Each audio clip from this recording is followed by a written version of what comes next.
Talaga namang nakakatuwa at pampag-good vibes po natin ang ating mga fur babies, di ba? Ang isang fur pet sa General Santos City, hindi lang pinasaya ang amo, pinarelax pa. Baba. Dito. Dito, yan. Yan. Yan, sige.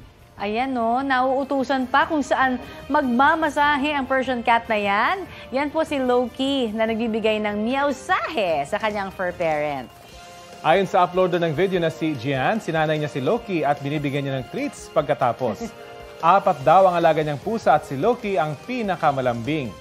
Paalala niya sa iba pang fur parents, bigyan ng pagmamahal at atensyon ng ating mga alagang hayop. Yes. At syempre, bukod sa masahe, sabi nga nila, marami pang ways to relax, diba? Ikaw ba, anong pang-relax mo? Bukod sa drone.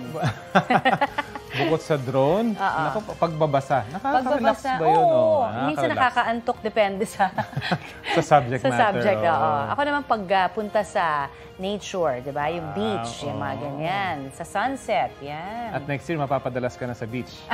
Yes. Kasama yung pusa niya. Para may pagtagamasahe. Hindi ba? Ayan ang pinakamagandang mabibigay natin syempre. Yung alagaan din natin yung ating mga fur babies. Kasi talagang pagka hindi natin inaalagaan, namimiss nila. Okay, nagtatampo rin sila, di ba? Oo naman. At saka tayo din, hindi ba? Parang mas magandang maging human talaga tayo sa kanila, hindi hayop. Di ba? Maging updated sa mga maiinit na balita, maaari pong mapanood ang Balitang Hali at iba pang award-winning newscast sa youtube.com/GMA News.